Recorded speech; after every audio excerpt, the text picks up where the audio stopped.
Bonjour et bienvenue. Aujourd'hui, on fait un petit tour d'horizon rapide de l'actu du jour. L'idée, c'est de capter l'essentiel, ce qui a marqué la journée. On va parler cybersécurité, objets connectés, économie du jeu vidéo, mais aussi législation un peu surprenante aux États-Unis, régulation en Europe, et même une petite touche de nostalgie. Prêt?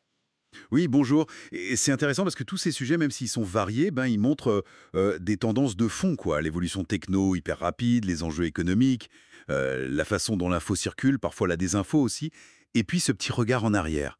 C'est un bon résumé de l'ère du temps, en fait. Allez, on commence direct avec une alerte, une urgence même. Google qui tire la sonnette d'alarme pour Chrome. Il y a une faille de sécurité assez grave, notée 8,8 sur 10, et elle est activement exploitée en ce moment. Exactement. Et là, faut pas traîner. Il faut vraiment faire la mise à jour vers la version 137.0.7511.68 ou 69. Ça dépend si on est sur Windows, Mac ou Linux. Ça corrige cette grosse faille et deux autres plus petites.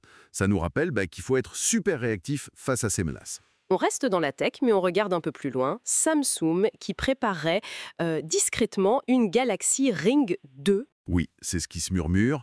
Bon, les sources disent que c'est encore très très préliminaire comme développement, donc faut pas s'attendre à l'avoir débarqué en 2025, a priori. D'accord, et on sait déjà ce qu'elle pourrait avoir de plus. Ce sont des spéculations, hein. On parle d'un design peut-être plus fin, une meilleure batterie. Certains évoquent même les fameuses Dream Batteries à électrolyte solide, plus performantes, mais plus chères aussi. Et puis de nouveaux capteurs, genre température corporelle, mouvement. C'est la course habituelle à l'innovation sur ce marché des wearables, quoi. Et à la rentabilité, bien sûr. Cette course à l'innovation, ça se voit aussi dans le jeu vidéo, avec ce débat qui revient sans cesse sur le prix des jeux. 80 € maintenant, parfois. Des développeurs essayent de justifier cette hausse. C'est quoi leurs arguments? Alors, ils mettent en avant plusieurs choses. D'abord, l'augmentation énorme des coûts de développement pour les gros jeux, les AAA. On parle de budgets de plusieurs centaines de millions parfois. Ça a un impact sur l'emploi dans les studios. Ensuite, il y a les coûts liés aux sorties mondiales, les taxes douanières, ce genre de choses. Et puis, parfois, ils disent que ça inclut plus de contenu dès le départ, un peu comme les anciens Season Pass. On peut penser à des jeux comme Mario Kart World ou l'attente autour de GTA 6. Oui, mais cet argument des coûts, il passe pas toujours très bien auprès des joueurs, j'ai l'impression. Surtout quand on voit les profits de certains éditeurs. C'est ça, c'est toute l'attention. Il y a les coûts réels, c'est sûr, mais il y a aussi une stratégie derrière. Peut-être pour positionner certains jeux comme des événements premium. Le risque, c'est de diviser un peu le public.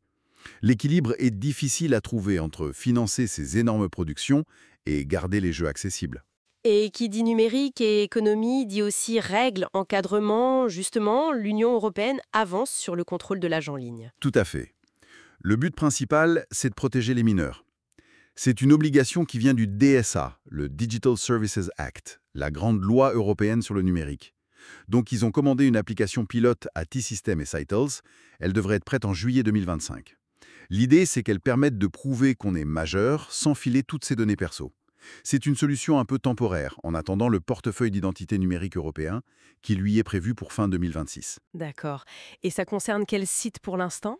Pour le moment, les enquêtes visent surtout des sites porno, mais la pression monte pour étendre ça aussi aux réseaux sociaux. Changement total de décor maintenant, et c'est assez inattendu. On part en Louisiane, aux États-Unis. La Chambre des représentants là-bas a voté un projet de loi pour interdire les chemtrails. Ah oui, ça c'est un cas d'école de théorie du complot, qui arrive dans l'arène politique. Le texte parle de ces fameux épandages chimiques secrets qui contrôleraient la météo ou même les esprits. Enfin, c'est la théorie. Alors que scientifiquement, ce qu'on voit derrière les avions, ce sont des contrails, de simples traînées de condensation dues à l'altitude et au froid. Bon, la loi doit encore passer au Sénat local, mais pour l'instant, elle demande surtout de recenser les signalements de ces chemtrails. Les articles mentionnent aussi le lien avec certaines personnalités politiques et les critiques des experts sur ce mélange des gens entre politique et théorie complotiste. On rapporte juste les faits, hein. C'est noté. Et pour finir ce tour d'horizon, un peu de douceur, un peu de nostalgie. Une chronique sympa nous a rappelé l'ambiance des bistrots d'avant, avec les parties de baby-food, de flipper. Ah oui, c'était une belle évocation. On imagine bien la rivière-salle un peu enfumée, le bruit du jukebox, les habitués, l'ouvrier, le veuf, les joueurs de cartes. Et puis, les jeux eux-mêmes, hein. Le baby-foot avec ses bonhommes en bois, le flipper avec sa bille, et tout le vocabulaire qui allait avec, hein. La gamelle, la roulette, le râteau, la piscette. Ah, ça fait sourire. C'est ça. C'est un petit instantané culturel, une sorte d'évasion qui contraste pas mal avec notre quotidien connecté, disons. Alors, si on résume ce rapide tour d'actu, de l'urgence cyber à la tech de demain, des questions de gros sous dans les jeux, au débat de société, et même politique un peu lunaire, jusqu'à ce petit souvenir collectif. Oui, et on voit bien les tensions en fait, entre l'innovation et son coût, l'information et la désinformation, la nécessité de réguler et la liberté, la modernité qui avance, et cette petite pointe de nostalgie. Et ça laisse une question en suspens, peut-être pour prolonger la réflexion après notre échange. Comment on navigue dans tout ça? Ce flot continu où se côtoie la tech la plus pointue, des enjeux mondiaux, des débats parfois déroutants, et puis le charme tenace de nos souvenirs partagés. Voilà, matière à réflexion, merci de nous avoir suivis.